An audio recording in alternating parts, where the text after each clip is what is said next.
O surfista que está preparado, ele não tem medo da onda. Pelo contrário, ele espera pela onda. E o que Deus ministrou fortemente no meu coração acerca disso? De que nós não temos que ter medo das grandes ondas que vão se levantar no Brasil e já estão se levantando. Nós temos que estar preparados para surfar nesta onda. Amém? Surfar nessa onda, não ficar com medo dela, não ficar assustado diante dela, mas estar preparado para surfar. E Deus falou que a oração é a prancha que nós estamos construindo, para nós surfarmos nessa onda, nas asas do Espírito Santo, e levar a nossa família num lugar seguro, numa terra segura, num mover seguro, de prosperidade, de unção. Então venha construir a sua prancha conosco, né? Venha orar conosco, 40 minutos junto com os meninos. Eu estou orando 1 hora, porque o meu Zoom passa de 40 minutos, né? Mas o Zoom dos meninos, que é gratuito, é 40 minutos de oração. E você vai ser abençoado. E comece hoje mesmo a ler o livro de Salmos, a marcar versículos no livro de Salmos. E eu quero falar hoje para as famílias, e quero também aproveitar para ensinar algumas coisas sobre o livro de Salmos. Já que estamos lendo Salmos, vamos aprender. Amém ou não amém? A palavra Salmos tem origem grega, e que no grego é psalmo, psalmoi. Psalmoi significa cânticos. Então o livro de Salmos, de fato, é o livro de cânticos, de canções. Em hebraico, Salmos é Teilim. Teilim significa louvores. Então, o livro de Salmos é o livro de louvores, de cânticos. O Salmos é uma fonte de inspiração para a adoração. Um dos maiores salmistas é Davi. Davi, ele escreveu 73 dos 150 salmos do livro de Salmos. E Davi é considerado um dos maiores adoradores. Eu creio que depois de Jesus, na adoração, é Davi. Foi um grande adorador. E nós vemos ali a revelação de um coração adorador, mas também vemos a revelação de quem é o verdadeiro adorador. Porque quando nós começamos a ler os salmos de Davi, nós começamos muitas vezes a nos assustar com as expressões que ele coloca. Ele começa a colocar coisas assim: meus ossos que tu moestes, eu não aguento, a luta está grande, meus inimigos estão me perseguindo, eles querem me matar.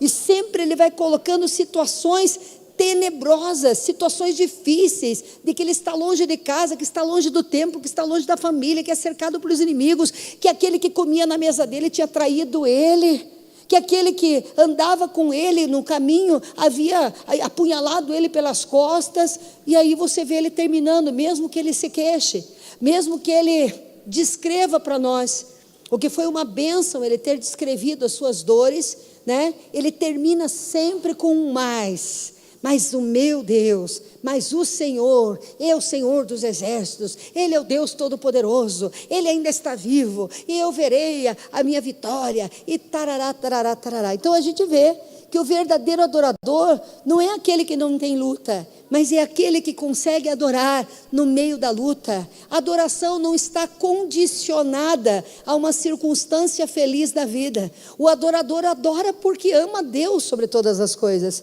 E ele passa por luta, porque todos nós passamos por luta, gente, não tem como. Eu passo por aflições, e eu passo por muitas aflições, mas o meu coração está em paz.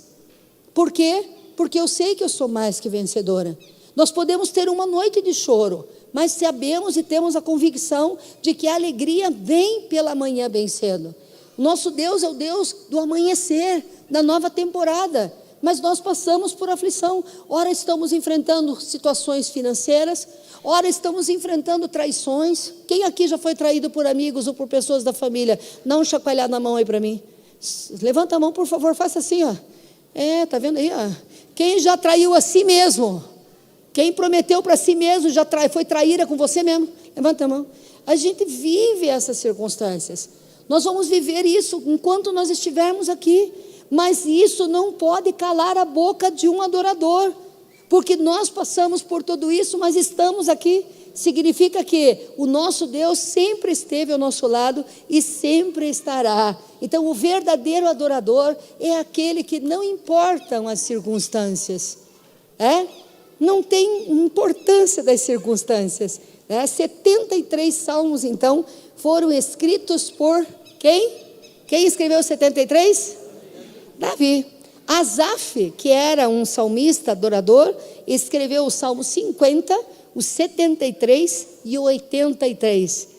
São 3 salmos escritos por Asaf. Sabia que Moisés é o mais antigo escritor do livro de Salmos? Moisés, o primeiro salmo escrito foi o de Moisés. Qual que é o salmo de Moisés? Alguém sabe? O Salmo 90. O Salmo 90 foi escrito por Moisés. Olha só que maravilha. E o livro de Salmos é a continuação do livro de Jó.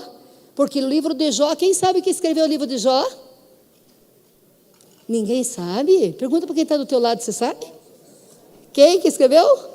Moisés. Moisés escreveu 6 livros da Bíblia e um salmo no livro de Salmos. Ele escreveu os 5 primeiros livros da Bíblia, que é o Pentateuco, sim ou não? E escreveu o livro de Jó, que é o mais antigo livro da Bíblia, você sabia?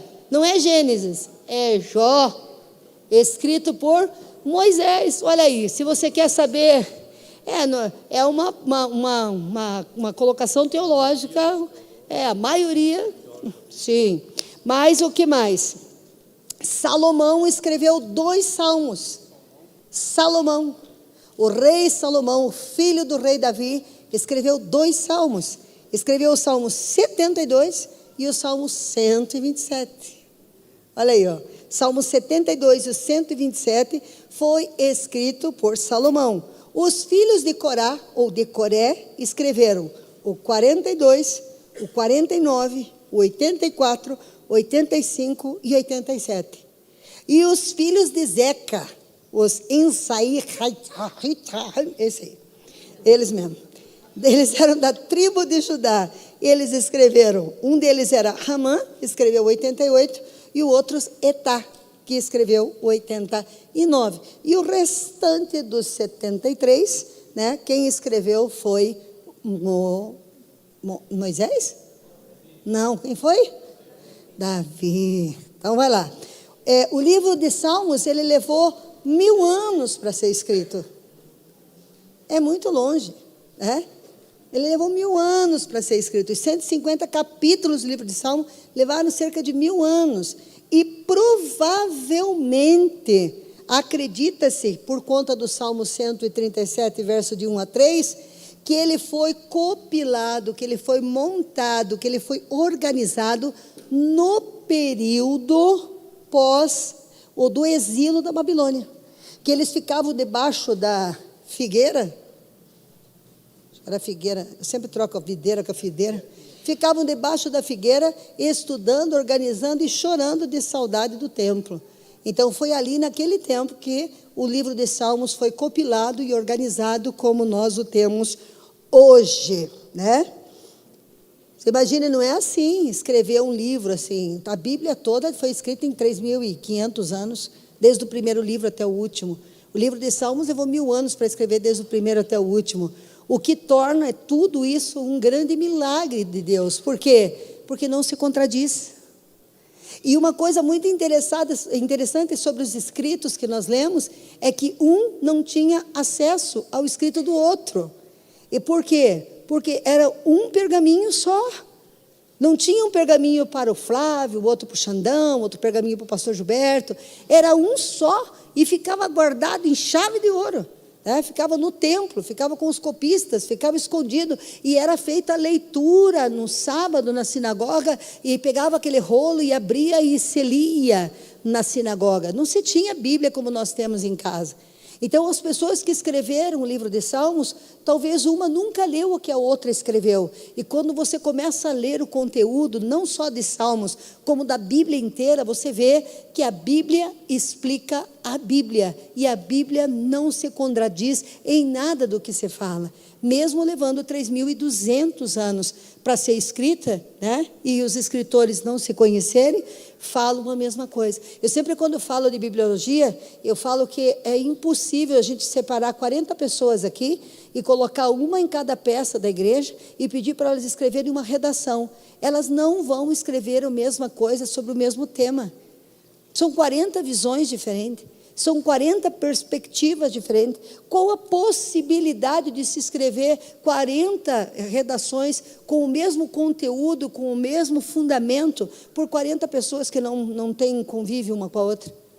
Mas a Bíblia foi escrita por 40 homens, no período de 3.200 anos, e que um não conheceu o outro, e eles se completaram em tudo quanto ensinaram. Então, leia a Bíblia, ela é um milagre, ela é extraordinária. Então, o livro de Salmos que você está lendo hoje, se foi começado a escrever, tem 3.000 anos o primeiro Salmo, e está na tua mão, para que você possa ler o que Moisés, o libertador do Egito, escreveu no Salmo 90. Fica curioso, vai ler o Salmo 90 em casa, em nome de Jesus. Então, é muito tempo, gente, e muito tempo, e mesmo assim é completamente atual, é totalmente atual. Geração é totalmente atual, foi totalmente atual para a geração passada, né? Para todas as gerações é completamente atual, porque é a palavra de Deus, e a palavra de Deus se renova cada manhã.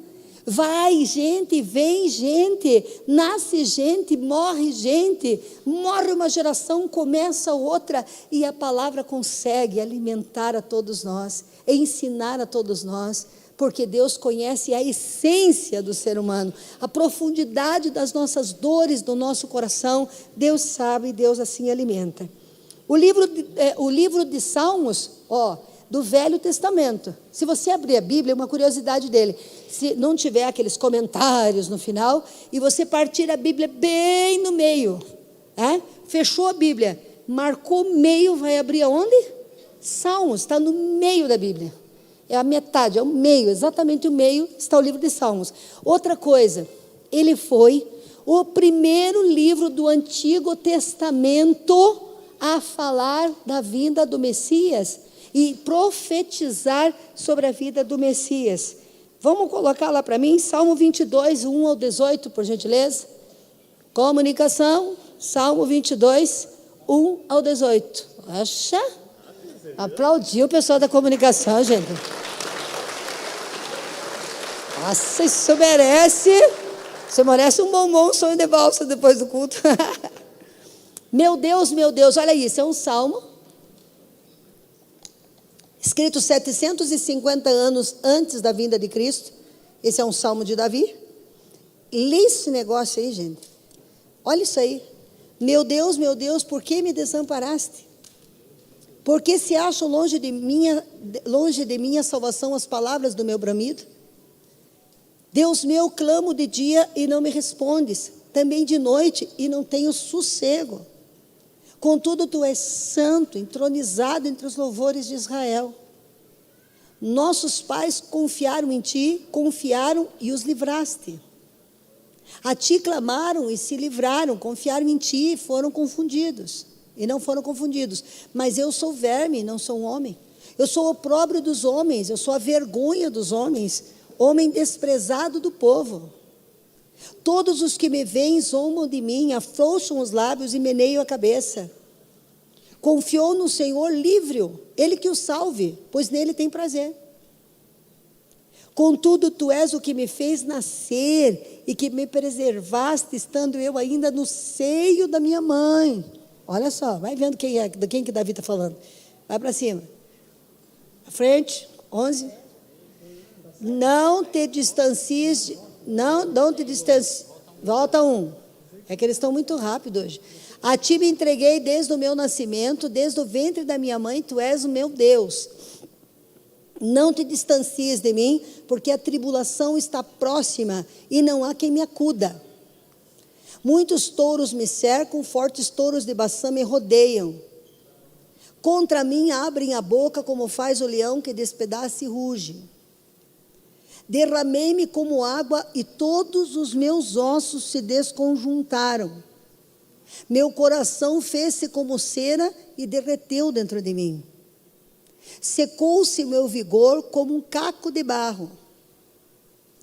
A minha língua se apega ao céu da boca, assim me deitas no pó da morte. Cães me cercam, uma súcia de malfeitores me rodeia, transpassaram-me as mãos e os pés. Posso contar todos os meus ossos, e eles me estão olhando e encarando em mim. Reparte entre si as minhas vestes, e sobre a minha túnica deitam sorte. Quem é esse cara? Tu, porém, ó Senhor, não te afaste de mim, força minha. Por aí fica. Davi estava na presença. Davi ia gerar da sua descendência uma garotinha chamada Maria, que lá na frente ia receber o sêmen guardado no céu, que ia gerar exatamente esse descendente dele.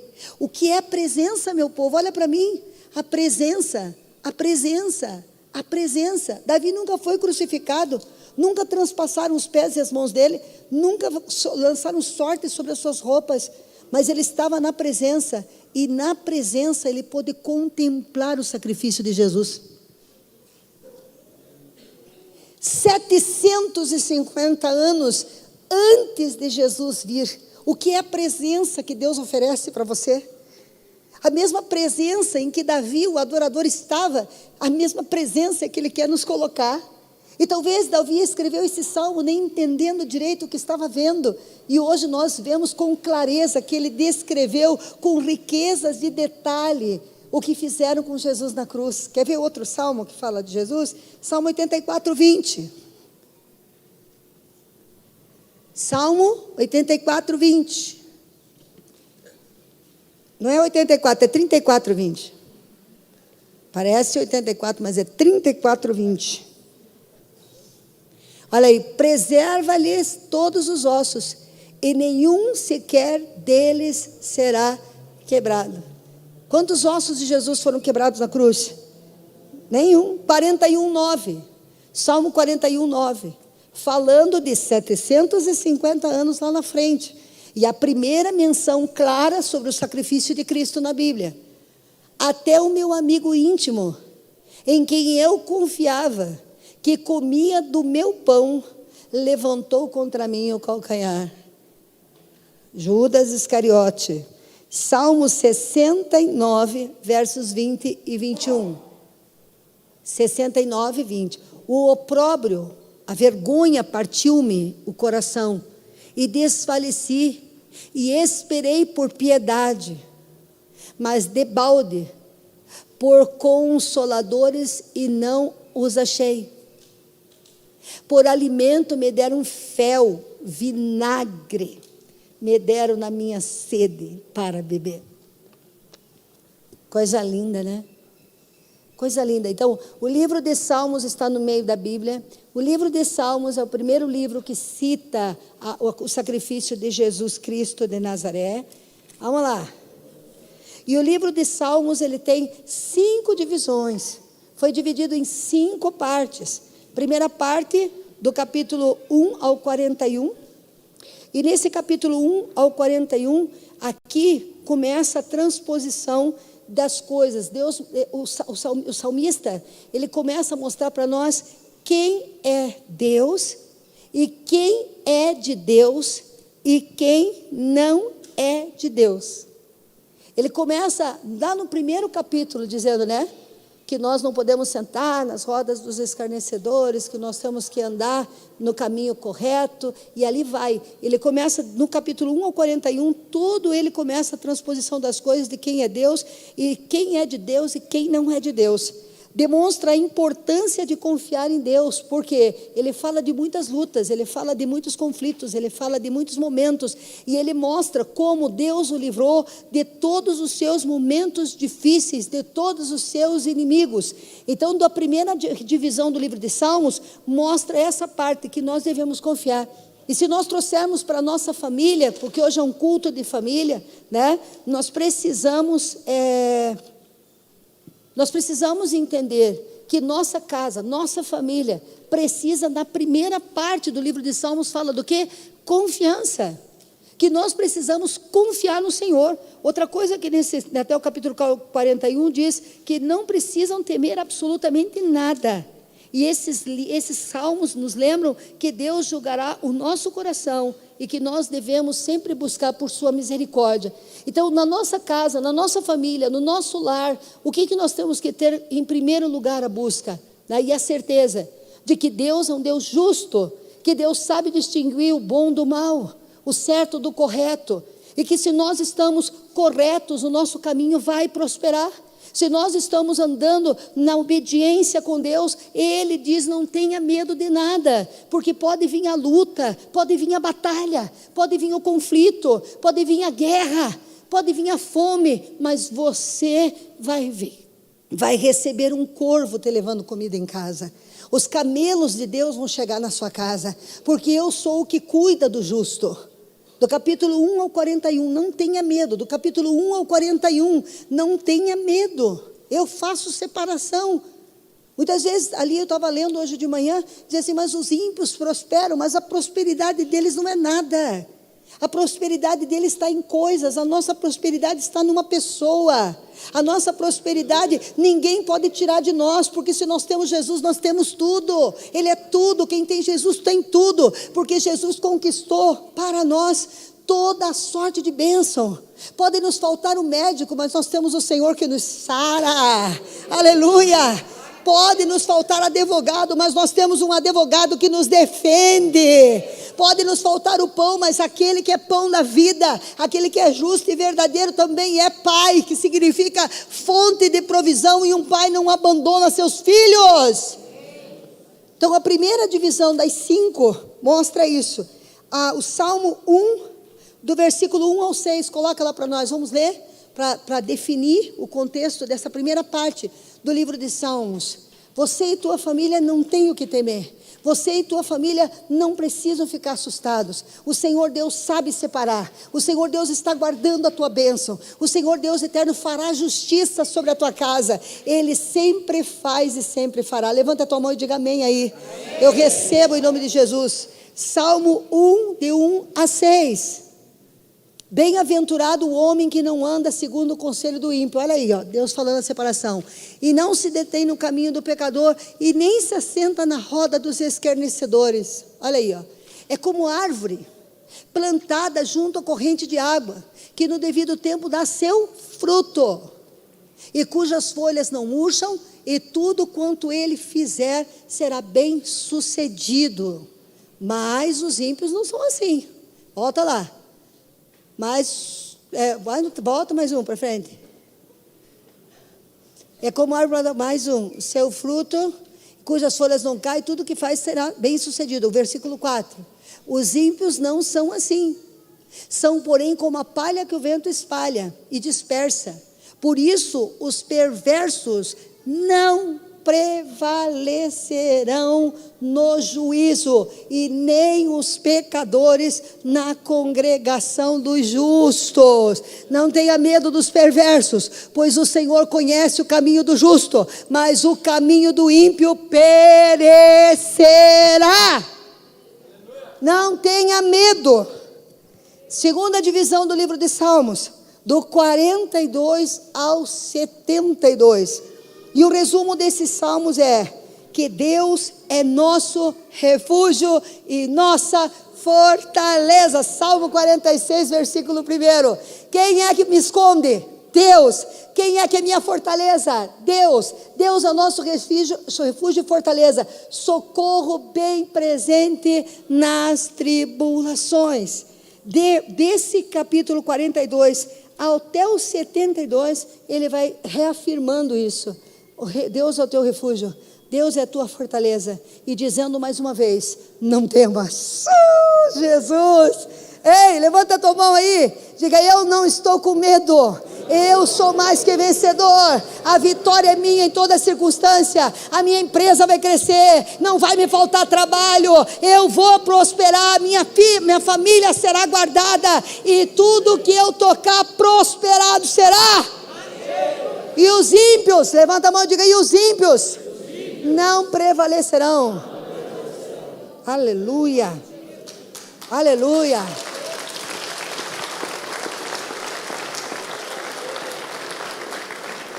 E também, durante os capítulos que discorrem do 42 ao 72, ele nos lembra que devemos entregar todos os nossos fardos ao Senhor.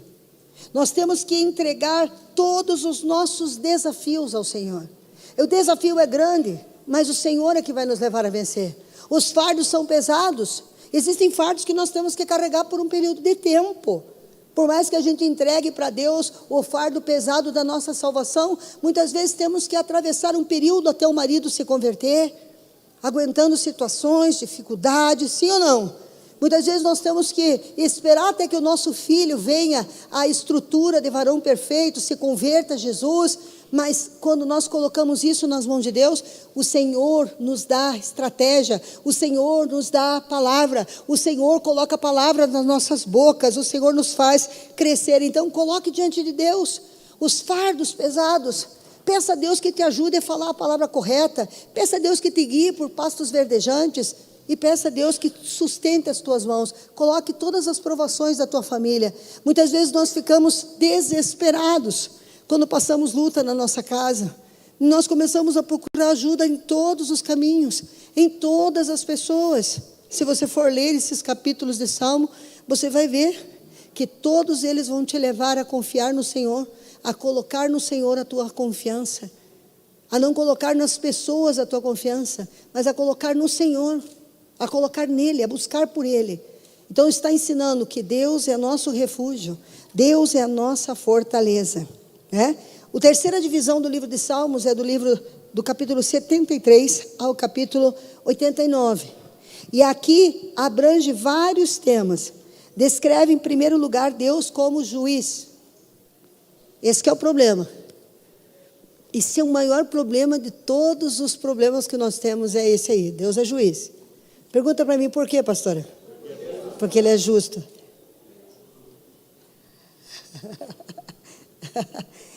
Eita Deus, tem hora que a gente pede para Deus agir com justiça e Ele age. Porque muitas vezes a gente tem justiça própria. Quem está entendendo o que eu estou falando? E a gente às vezes vê o nosso lado só e não enxerga o lado do outro. E a gente pede, Deus, faça justiça. E Deus faz. Ele faz o que você pediu, não o que você quer. Então, quando você pede por justiça, examine teu coração. Porque muitas vezes nós olhamos o que está acontecendo agora, mas a gente esquece que o pontapé inicial da confusão foi a gente que deu há 2 anos atrás.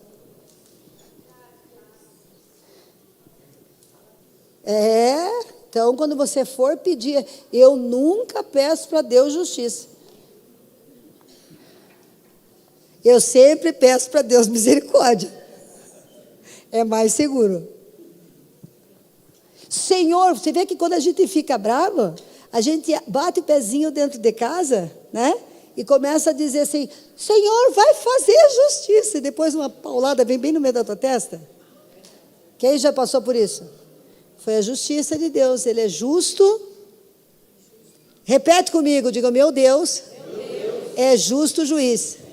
É imparcial. Julga com retidão. Pegou essa? Então, nesse período, nessa parte aqui do livro de Salmos, nessa terceira divisão, mostra Deus como juiz. E também a necessidade de que nós precisamos conhecer esse nosso juiz, esse nosso Deus, e que nós precisamos que Ele nos ensine a caminhar pelos seus caminhos. Salmos 86, versículo 11. Jesus quer ensinar. No livro de Pedro fala que nós não precisamos que ninguém nos ensine, porque o Espírito Santo está em nós e nos ensina todas as coisas. Deus tem vontade. A gente muitas vezes diz, eu não sei, Deus sabe. O Espírito Santo não está longe de você. O Espírito Santo agora mora em você. O Espírito Santo está todo o tempo com você. E o Salmo 86 fala, ensina-me, Senhor, o teu caminho. Quem que tem que ensinar? O Senhor. e ensinar aqui dentro. A pastora ensina aqui. A pastora ensina aqui. Aqui, ó. Tá me vendo e está me ouvindo, né? Eu estou ensinando. Mas quem é que escreve no coração? Eu coloco o conhecimento, mas você precisa ir em Deus para que Deus escreva esse conhecimento no teu coração. Amém, Jesus? Amém. Amém? Então, Deus é justo juiz. Então, ensina-me, Senhor, o teu caminho e eu andarei na tua verdade. Sabe por que muita gente não anda na verdade? Porque o único relacionamento que tem com Deus é no culto de domingo. Por isso não conhece a verdade, porque não sabe o que é um secreto, não sabe o que é ler um versículo da Bíblia sozinho. Não pode ler sozinho. Não pode, Vanderlei, não pode. Tem que ler com o Espírito Santo. Não sabe o que é sentar na sala, desligar a televisão, desligar o celular, pegar um versículo como esse e lê-lo e dizer: Senhor, escreve a tua palavra no meu coração. Porque eu hoje tenho a palavra no meu coração, porque foi o meu pastor que me meteu no secreto? Foi o meu pastor que me pôs para orar de madrugada? Porque eu quis conhecê-lo. E quando eu quis conhecê-lo, não sabia completamente quem ele era. E também não tinha toda a vontade do mundo, mas queria. E dispõe-me o coração para só temer a quem? Ao teu nome. Não precisa temer as outras coisas, eu tenho que temer o nome do Senhor. Vamos lá, a quarta divisão da Bíblia está no livro, no versículo, começa em Moisés, 90 e termina no 106. Aqui nós somos incentivados a louvar o Senhor e lembrar que a vingança pertence ao Senhor e é Ele que nos guarda. Devemos declarar a sua glória e servi-lo. Um salmo muito conhecido desse trecho é o Salmo 91. Aquele que habita no esconderijo do Altíssimo, à sombra do Deus Todo-Poderoso, descansará. O Senhor tem que ser louvado porque 1.000 cairão ao nosso lado, 10.000 à nossa direita, e nós não seremos atingidos. Ele é o Deus que vai nos vingar, Ele é o Deus que vai fazer a justiça, segundo o coração dEle. Ele não precisa do meu testemunho, por que Deus não precisa do meu testemunho? Deus não precisa que você conte para Ele o que aconteceu. Ele é o único juiz que viu a cena do crime.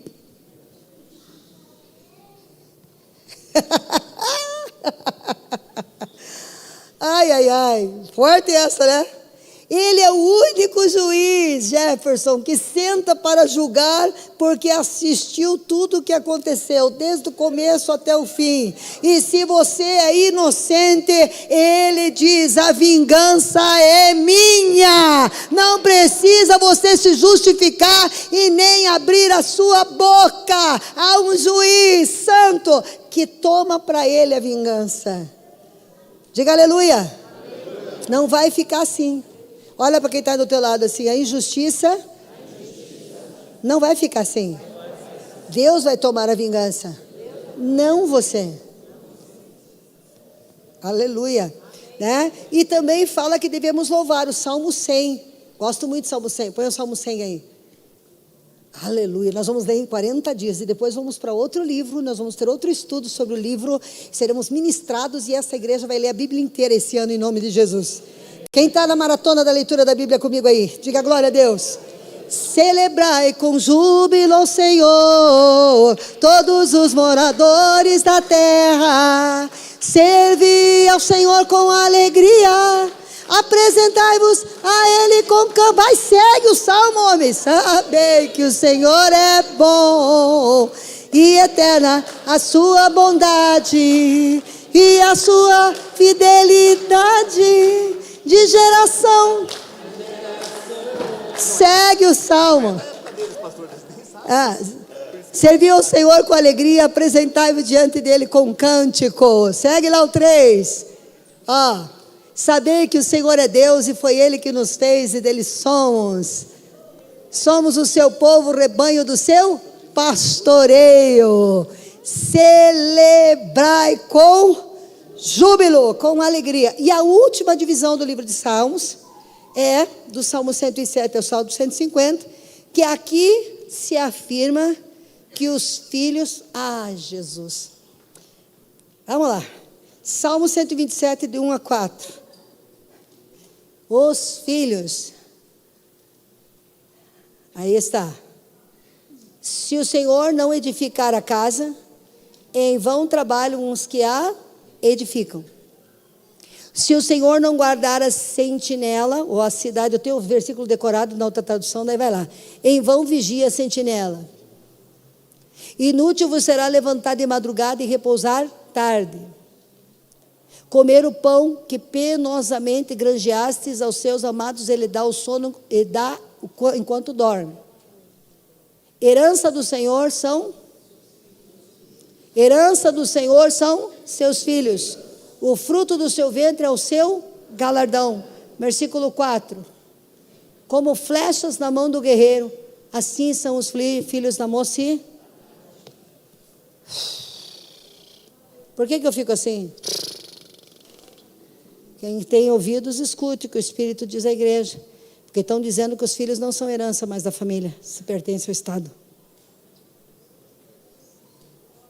Quem já ouviu isso? Então, os filhos são nossa herança. São presente de Deus para nós. E Deus não dá herança torta, quebrada, destruída. Deus nos dá os nossos filhos para que nós possamos guiá-los ao caminho da verdade. E existem muitas coisas que você chama de defeito nos teus filhos que são qualidades. Só precisa estar no ponto. Tem criança que é teimosa. Põe no ponto e ela vai ficar perseverante. Não vai desistir nunca. Deus colocou na tua mão alguém que não desiste nunca. Que nunca vai aceitar um não como resposta. Sim ou não? Tem uma criança que não para quieta, corre de um lado, corre para o outro, corre para um lado, corre para o outro, pode ter certeza que essa pessoa vai ter muito dinamismo para organizar coisas, coordenar coisas de várias coisas. Só você pôr no ponto. Deus te trouxe uma bênção. O que você precisa é aprender a ensinar e treinar essa bênção. Seja o que for que essa criança tenha, é talento, nós só precisamos organizar, colocar em ordem. Por exemplo, criança falante, que não para de falar 1 minuto. Daquelas que ficam de manhã até de noite, 24 horas no ar, blá, blá, blá, blá, blá, blá, blá, blá, blá, blá, blá. Criança curiosa, que pergunta tudo, por quê, por quê, por quê, por quê, por quê, por quê, você quase põe ela dentro de um caixote e diz, fica aí, porque não sei, fica aí, fica aí. São inteligentes, são questionadores, serão inventores, serão criativos, farão coisas novas, porque não se conformam em não entender. Aleluia! É talento, gente, é talento. Nós é que não sabemos lidar com eles. Criança falante também. Pode ser uma baita pregadora, pode ser um político abençoado, cheio do Espírito Santo, que gosta de falar. Criança que vive cantando pode virar um cantor gospel famoso, cantar nos ginásios, nos estádios, levar multidões para Jesus. Amém ou não amém? Amém. Criança que fica abrindo bicho. Porque tem criança que abre, que faz um monte. Você sabe que quando eu era criança, sabe do que eu brincava, pai? Sabe o que eu era? Você vai descobrindo coisas sobre mim que o senhor não sabia. Existem muitas coisas em mim que eu não lhe contei. Eu brincava de padra. Eu era padra. Eu nunca fui evangélica quando era criança. Então, daí as minhas primas diziam assim, não tem padra. Tem sim, eu sou. E eu que vou casar a Barbie com o astronauta. Que eu era do tempo, da infância, tinha como pisou na lua, né, minha filha? Era febre o astronauta. E meu pai me deu um astronauta de bolinha, aquele cheio de docinho para mim, e eu casei com a Barbie da minha prima. E quem que fazia os velórios das baratas, das moscas, dos bichos? A padra! Padra Ingle. E eu botava a bata de padra. Sabe por quê? Preste atenção no que os seus filhos brincam. Presta atenção com o que teus filhos estão brincando. O que é para eles serem, eles já nasceram prontos. E toma muito cuidado quando você desmotiva teu filho, viu? Ser maravilhoso, celestial, corajoso e visionário. A criança chega e diz: papai, eu não vou ter um caminhão. Eu serei dono de uma fábrica de caminhão. Porque criança sempre pensa grande. E o papai diz assim: vai vendo. Dinheiro não dá em árvore. Papai, você é um astronauta da NASA. Vai. Vai lá plantar a banana junto com o teu avô? Isso não é para o seu bico, menino. Sabe que toda criança nasceu para ser grande? E Deus nos deu uma herança que sonha grande. E quem coloca numa caixa de fósforo somos nós?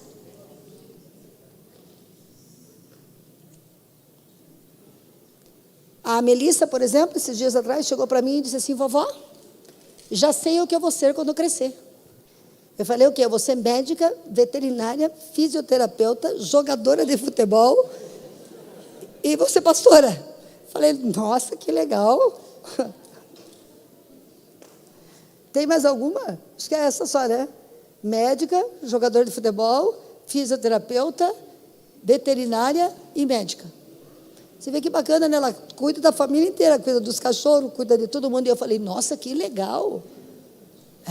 Esse dia ela falou para mim: como é o nome do carro que ela queria? Uma Lamborghini. Lamborghini. Vovó, você compra uma Lamborghini conversível para mim? Uma Lamborghini conversível para mim? Falei: claro. Vamos só esperar o tempo certo, que quando você tiver a responsabilidade, eu te dou uma Lamborghini. Sonha alto, mas eu não vou cortar o sonho dela. Quem sabe amanhã ela vem para um culto, uma doutora formada com uma Lamborghini parada aqui na porta. Amém? Por que eu vou botar a jogar água? Ela não entende. Ela pode acreditar em tudo. É direito da criança. Então, os filhos são herança do Senhor. E também, nessa parte do texto bíblico, ele fala para que Deus nos livre de todo mal e das práticas violentas e dos homens iníquos. Então, coloca lá, Salmo 135, versículo de 1 a 4. E por aqui estou terminando. Eu quero fazer uma... Salmo 135, de 1 a 4. Não sei se é de 1 a 4, se é 14. Acho que é o 14, põe no 14 para mim ver. Às vezes eu escrevo aqui e nem eu entendo o que eu escrevi, Jesus. Pois o Senhor julga o seu povo e se compadece dos seus servos. Eu acho que é de 1 a 4. Bata lá. Vamos ver. Aleluia, louvai o seu nome, louvai os servos do Senhor. Vós que assistis na casa do Senhor e nos atos da casa do nosso Deus. Louvai-o porque o Senhor é bom, cantai louvores para o seu nome porque ele é agradável. Pois o Senhor escolheu para si Jacó, para sua possessão. Não sei onde é que está isso aí. Salmo 141, né? Deve estar no meio, eu não vou ler o salmo inteiro. Salmo 141, que ele fala que Deus nos livra do homem mau. Livra-me, Senhor, do homem perverso e guarda-me do homem violento. Então não tenha medo, né? Não tenha medo. Aplicando isso para a nossa família. Como nós podemos aplicar para a nossa família? Em primeiro lugar, nós temos que entender que o nosso Deus, né? O nosso Deus nos prospera, que o nosso Deus nos guarda, que o nosso Deus nos pede confiança, que não é para nós temermos em circunstância nenhuma, que o nosso Deus julgará o nosso coração, que Deus nos conhece, que Ele sabe julgar a gente com retidão, que o nosso Deus é o nosso refúgio, é a nossa fortaleza, é Ele que cuida da nossa família, é Ele que guarda a nossa família, e nós não podemos ficar com fardos pesados. Confia no Senhor. Pode ser impossível para você a transformação dessa pessoa, pode ser impossível para você sair dessa circunstância, mas entregue esse fardo pesado da tua casa, da tua família ao Senhor, porque o Senhor Deus é aquele que pode todas as coisas. Ele te dá vitória sobre os desafios, Ele te dá vitória sobre as provações. Também, em nome de Jesus, acredite, Deus está julgando o teu caso. Na hora certa, no momento certo, Ele vai trazer a verdade, Ele vai te honrar, porque Ele é escudo e Ele é broquel, e louve ao Senhor, não importa qual seja a circunstância na tua casa. Louve ao Senhor em todo tempo, declare a glória dEle, declare o louvor ao seu nome, aprenda a fazer do louvor. Se a luta foi grande, batalha está sendo pesada, como que eu posso louvar se eu estou no meio de uma batalha muito pesada? Sabe como que eu posso louvar? Dizendo: Senhor, é grande essa batalha, mas o Senhor tem me dado força para suportar. Senhor, está triste esse momento, mas graças eu te dou, e louvo o teu nome, porque o Senhor sustentou as minhas mãos e eu ainda estou de pé. Né? Você não vai louvar pela desgraça, mas você pode louvar porque você não desistiu, porque você não desanimou, porque você não sucumbiu, né? E aqui se afirma que os filhos são herança do Senhor para a nossa vida. Então, querido, em nome de Jesus, hoje nós vamos orar, porque os filhos são nossos. Amém? Os filhos são nossos. Deus concedeu os filhos para nós. Deus não deu os filhos para droga, não deu para promiscuidade, não deu para os vizinhos, não deu para o governo. Os filhos são nossa herança, pertencem a nós. Significa que nós temos autoridade espiritual sobre os nossos filhos, que a nossa palavra de bênção sobre a vida dos nossos filhos tem poder. Eles foram entregues a nós como nossa herança. Deus, se nos desse terras, se Deus nos desse lugares, riquezas, Deus sabe que a maior riqueza que você tem está aí no teu braço. Essa é a tua herança. Deus deu para você. Então, quando o diabo cercar a tua casa, se Satanás vier cercar a tua casa, querer tomar o teu filho, levar o teu filho para a promiscuidade, levar o teu filho para a droga, levar o teu filho para qualquer lugar, lembre, o Senhor nos deu como herança. E comece a orar com autoridade. Ninguém na terra tem mais autoridade sobre as crianças do que você. A tua voz é ouvida no mundo espiritual. A oração de um pai toca o coração de Deus, porque o filho Deus deu para você como herança. E se você clamar a Deus, Deus vai mandar fogo e guardar a tua família. Em nome de Jesus. Nunca diga que teu filho é filho do diabo, que ele é um demônio, que ele é um danado. Sabia que danado significa endemoniado? O teu filho não é danado, o teu filho não é endemoniado, o teu filho não é terrível, o teu filho não é um caso perdido, o teu filho não é uma ruindade, o teu filho é uma preciosidade, é um presente. E se você for à presença, assim como Davi contemplou a crucificação de Cristo, 750 anos antes de Cristo nascer, ele viu com riqueza de detalhe, ele assistiu numa visão onde ele estava na presença de Deus. E se sabe uma curiosidade, muitos dos salmos que Davi escreveu, pastor Alfran, ele escreveu na caverna de Adulão, ele escreveu cercado por adversários. Nós não precisamos estar no momento bom da nossa vida para estar na presença. As coisas mais lindas da nossa vida nascem nos momentos mais difíceis. Então vai lá na presença, porque na presença de Deus, Deus pode te revelar com riqueza de detalhe o que vai fazer com que o teu filho mude de vida. Aleluia. Deus pode trazer para você uma palavra revelada do coração do teu menino. Se ele revelou a crucificação 750 anos, ele não pode revelar um trauma no teu filho para você, que é a maior autoridade constituída por ele na vida dessa criança. Comece a ir à presença, comece a reivindicar novamente, porque tem pais que ficam tão bravos com os pecados dos seus filhos, mas não esqueça, ele é um presente para você, e Deus não dá presente ruim. Muitas vezes o mundo suja os nossos presentes, rasga os nossos presentes, machuca os nossos presentes, mas ele tem qualidades que foi Deus que colocou nele. Então não fique ofendendo o seu filho. Filho, não existe ex-filho. Não existe ex-filho, meu amigo. Você não pode dizer: se você não mudar, não vai ser mais meu filho. Ele é teu filho até a eternidade. E você pode ganhar o mundo todo. Se perder teu filho, vai dar conta diante de Deus. Porque o primeiro sacerdócio do homem é o que está dentro da sua casa. Primeiro sacerdócio do homem. Não existe um homem de bom sucesso se ele tiver uma igreja com 5.000 membros e perder seu filho. E sabe o que ganha coração de filho? Amor. Amor, não crítica, não pedrada. reconhecimento. Você é meu presente, você é minha herança, você é minha joia, e eu vou reivindicar a tua alma, e o inimigo vai sair da tua vida, e você vai ser um testemunho vivo. Assim como uma mulher é a coroa do marido, uma mulher bonita, bem cuidada, equilibrada, é a coroa que mostra que tipo de homem que está nessa casa. O filho é herança. Se você não cuida da herança que o Senhor Deus está te dando, que nasceu do teu ventre, das tuas entranhas, que nasceu de uma adoção maravilhosa que você fez, de uma escolha, de uma decisão maravilhosa que você fez, como é que Deus vai confiar ovelhas e almas para você? Peça perdão a Deus. Porque se Deus fosse abandonar todos os filhos porque erraram, porque pecaram, nós não estaríamos sentados aqui escutando essa palavra. Eu sou a herança de Deus para Jesus.